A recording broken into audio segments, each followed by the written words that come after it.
our game has a variety of different game modes. The most complex among them, Gauntlet mode. Gauntlet mode takes place on very large maps and has logic much more complex than the other modes.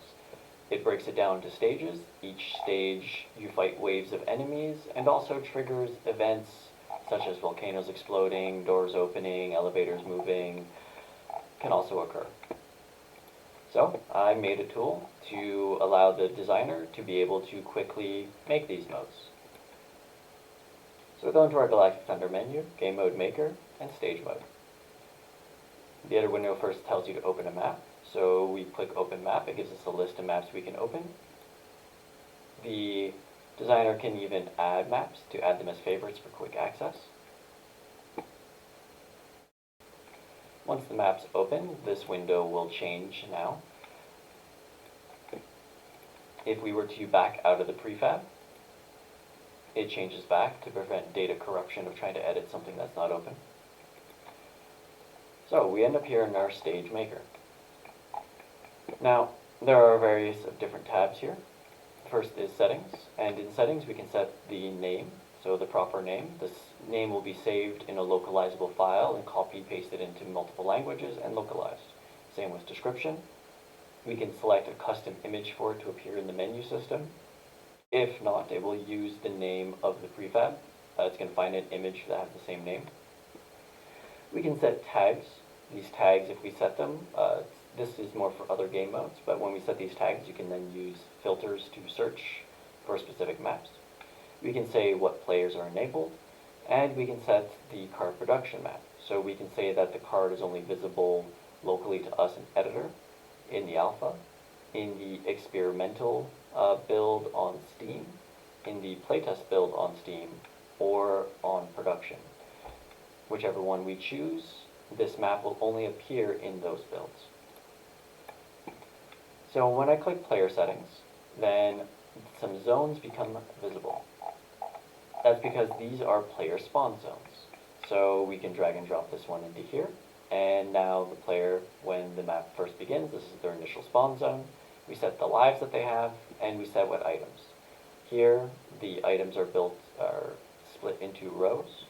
So this only has one row, and it contains 7 items, and it says select X, which is 7, so select 7 of the 7. So we could say select 5 of the 7 for randomization, but this is the items the players will spawn with. Then there are stages. The map is split into 7 stages. We can go to stage structure, duplicate, delete, move up and down, add new stages. But this one has 7.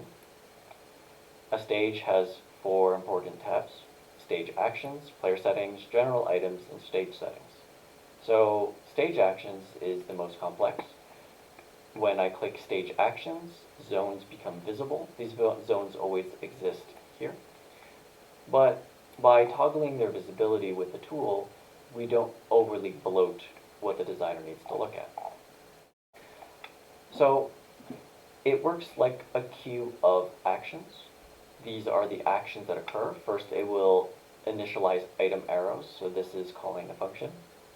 This will call activate volcano function. Then it will call a start stage 1 in a coordinator, which is doing some higher level functions. Then it's calling spawn wave. So here we're spawning a wave of enemies. It's wave spawner zone 1, so it's spawning them at these locations. They each have 1 life. There's 8 of them. This is the character, their color, the secondary color in case the character the main player chose that color. Players can't choose black, so don't need a second one there. The type of brain that they have. Oh yeah, that's based on a few other things, so there's only limited brains for this one. The difficulty that associates with that brain, so 0 to 1. And a bunch of other variables that corresponds with the wave. I made it automatically scaling. So this automatically scales, so by adding variables in here, they'll automatically appear in here. And this is because I use a mix of reflection as well as some editor window inspector logic. So By changing that data, this will automatically expand, and we can set the wave. Now we can set it for easy, medium, hard, brutal, and impossible. So we can set a variety of waves for the different difficulty settings. Also the ability to duplicate them. Alright, so then there would be a lock. So it is a queue, so it'll keep going item to item until it hits a lock. So it'll stop here. It'll lock until enemies are eliminated. Then it will lock for one standard pause. We can also set a specific time for pause, or an external call, or other events. Even a number of enemies eliminated, or a specific wave eliminated. Then it'll summon another wave, lock, and then more waves, and then eventually turn on some arrows, and then when it reaches the end, if all enemies are defeated, the stage is ended, and it goes to the item prize.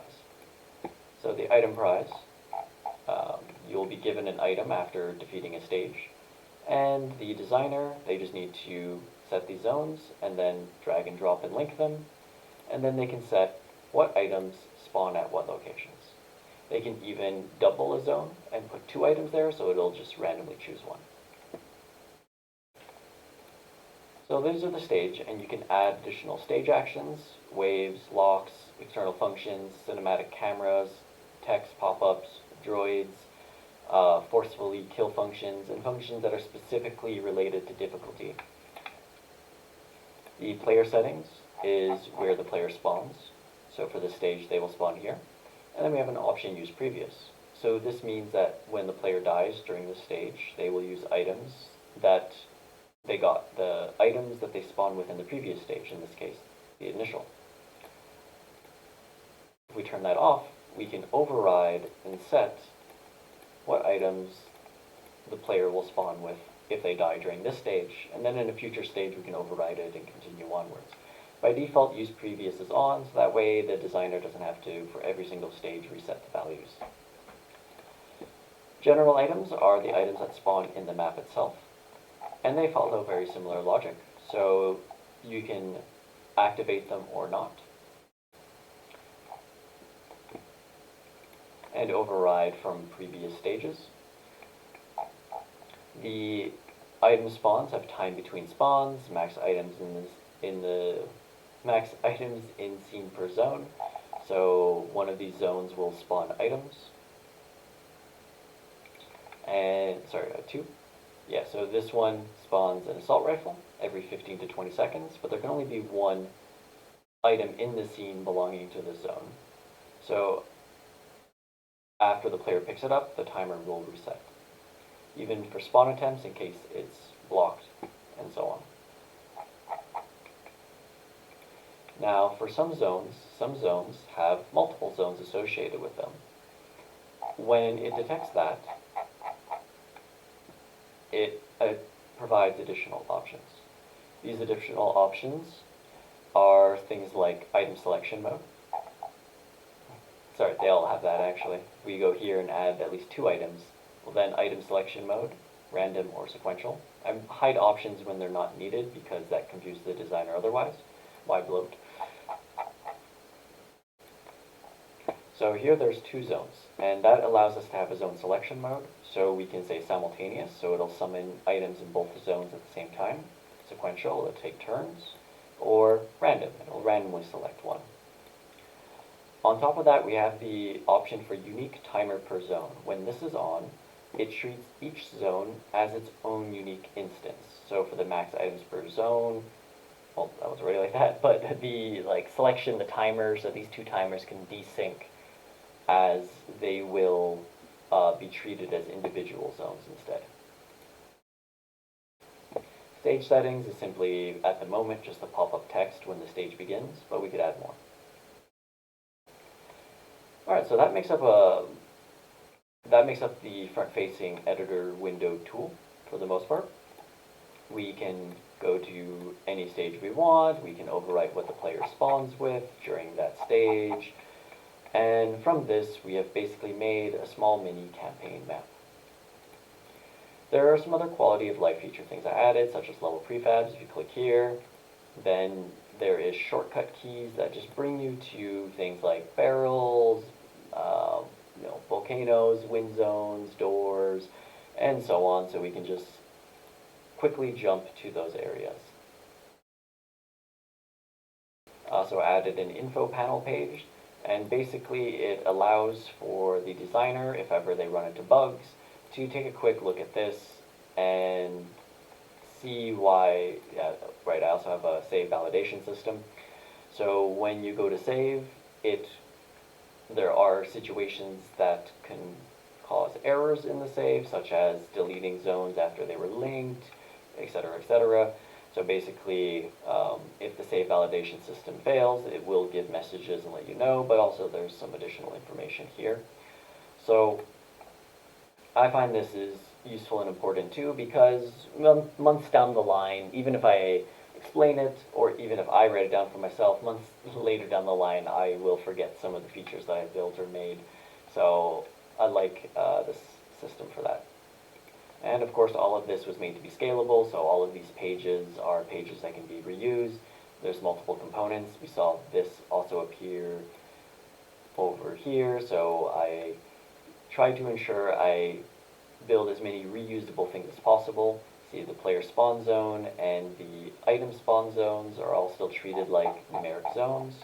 Another little thing that I like that I've added is that when I drag in one of these zones, for example, a player spawn zone, it automatically numbers it to the next appropriate number.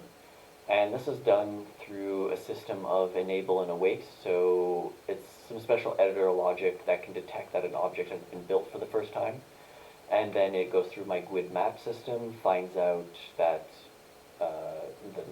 number 8 is the next missing number, automatically places it, and now when we go into player settings, it's a usable spawn zone just like all the others. As well as if I bring in an item spawn, as we can see here, it went to the number 4 because there happened to be a gap where 4 was. As we can see, there was no 4. And we go back, and it adds it, unfortunately at the end. So I do need to fix that so it puts in the appropriate order. But as you can see, by dragging in the zone, it automatically appears here, making so that the designer, all they have to do is drag and drop the objects in, and then the window tool will automatically update and include and set up everything, the GUID links, and so on, because all of this needs to be serialized at the very end into a JSON. So everything needs to be tracked via GUIDs and other systems like that. So that makes up the basics of the high-level view of the editor window that I've built for making stage modes. I focus heavily on making sure there's reusable components, like this drop-down menu that allows you to nest objects, so you don't have just one giant list, but the ability to nest the lists. These little windows for duplication, these that can link to zones to link for GUIDs, and etc. Being able to making everything reusable allows me to then build other sort of game mode makers, less complicated than stage, such as deathmatch, which allows me to reuse a lot of those tools. I'll show that in another video.